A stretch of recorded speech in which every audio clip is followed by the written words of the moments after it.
Subscribe करंतु MK poultry official YouTube channel को एवं पाखर थिबा बेल आइकन को दबाई दियंतु एवली फार्मिंग रिलेटेड वीडियो सर्वप्रथमे पाइबा पाई। नमस्कार दर्शक बंधु, बाड़ी अगणार देशी कुकुड़ा पालन आउ एक अध्याय को गणेश आपको स्वागत जनाऊँगी।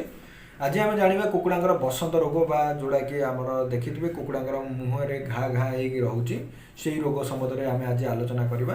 तो यही रोगटा को जदि आप बल्क अमाउंटर पालन कर जो शो थी आई बटन को देखूँ से गोटे भिडर लिंक आसी जाऊँगी ना डेस्क्रिप्शन में तार लिंक दे देती आप से भिडटी को देखिकी आप जापर बसंत रोग कहीं होता है, कौन ट्रिटमेंट रही, कौन आनुषंगिक ट्रिटमेंट रही, सब संबंध में आप पूरा ओवराली जापर। किंतु ये भिडटी मुझे बनई केवल आम ग्रामांचल जो 5टा 10टा 20टा कुकुड़ा रखुंट से चाषी मानी जहाद्वारा कि से बहुत भल हेल्प मिल पार। कारण गाइडेंस यही कुकुड़ा मानक कौन डॉक्टर पाखे रही न था कि कौन बुक्रे न था कि कौन ट्रेनिंग ये जिनस गुड़ाक दे न था। तो आम यहाँ को केमी आम करवा कारण यहाँ मुझे बहुत फार्मर जो एक्सपीरियंस आपको ये जिनसा कहूँ। तो आप जब कुकुड़ा को बसंत रोग हो जाए आमको किछिटा खर्च ही करा पड़ो। तो ये जो बसंत रोग हो गला मीन्स आप जानीजे जे कुकुड़ा मुहर फोका फोका फोका फोका हो घा टाइप रोचे पार्टी जब यहाँ करेंगे आप फोटो देखिपे तो घा हो जाए। तो से दाना खाई पारती पा पी पारती ये कंडीशन से कौन होता है ना कुकुड़ा मरी जाती। कुकुड़ा इम्यून पावर बहुत लो हो जाए कारण जब वान्स बसंत हो गला इम्यून पावर लो होता है। किंतु बहुत कुकुड़ा मरी न था समय समय ये भल हो जाए। किंतु आपण कौन एमती करेंगे जहाद्वारा कि आपणकर ट्रिटमेंट हो पार भल से माने कुकुड़ा जमी गोटे भी मरबनी से मोर मुख्य उद्देश्य वीडियो बनइबार। तो ये आपको किछिटा खर्च करा पड़ो।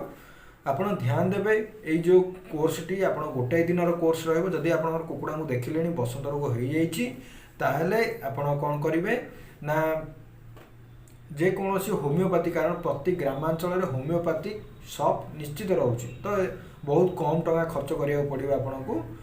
थुजा 30 एली देखो डिस्प्ले देखा थुजा 30 पोटेंसी होमियोपैथी मागंतु से आपको जो लिक्विडटा देवे से लिक्विडटा आणिकी आप सपोज जब 20 बाड़ अच्छी 20 बाड़ मीन्स आप कुकुड़ा गोटे गोटे मैक्सिमम 10 ml लेखाएं पीबे। जदि बड़ बाड़ अच्छा ताले से 10 ml लेखाएं हिसाब से आप पाखापाखि केते 20 बाड़ पर आप 200 ml पानी मिसईदे 200 ml पानी रे पाखापाखि आप 100 बाड़ को तो आम 5 ml हिसाब से दे था। तो आपणकर जदि अच्छी 20 कुकुड़ा अच्छी ताले 1 ml कौन करेंगे से मिसईदे मिसईकी पीवाई देवे देवे ना ड्रपर पार्टी पीवाई देवे ये करेंगे।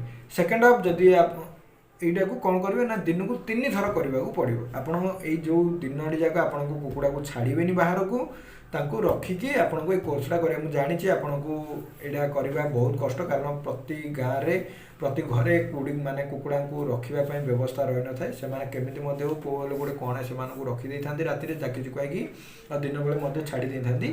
किंतु ये कोर्स टी आपको ध्यान सहकार करा पड़े। बाहर को जब कुकुड़ा छाड़ी दौरान ताहले आपणकर ये कोर्स टी काम दबनी।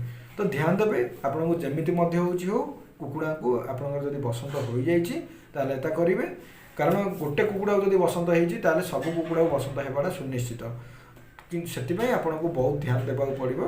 आप सब कुकुड़ा को रखिदे आप ट्रिटमेंट करदे परदिन बाहर को छाड़दे। तो ये गोटे दिन आपको जमी आप जो गुड़ा कहते कि घर कहते से घरे आपको रखा पड़ो। तो फास्ट डोज सकाल देदेले कारण शोषी लगी से 10 ml लेखाएं आराम से पीजे। तापर पुणी 4-6 घंटा 4 घंटा पाखापाखि शोषिला रखिदेले पुणी आउ थे सेम कोर्स पुणी कौन कले ना जदि 20 कुकुड़ा रखी कारण 100 बाड़ को 5 ml यहाँ माइंड रखी था 5 ml हिसाब से थुजा 30 आपको देवाक पड़ो। तो सहीटा आप पुणी आणिले हेरी आणिकी पुणी पानी रे पाखापाखि केते 200 ml पानी रे पुणी 1 ml मिसईदे जदि 20 कुकुड़ा आपंकर अच्छी मिसईदे मिसईदी गोलिकी पुणी पीवाई देदेले पुणी से गोटे से पुणी अध घंटा घंटा भर से पा पीदेवे पुणी आउ थे पुणी 2-4 घंटा छाड़ दी पुणी संध्या समय पुणी पीवाई देदेवे। तो देखिले 3 टाइम जगह से पा पी देते।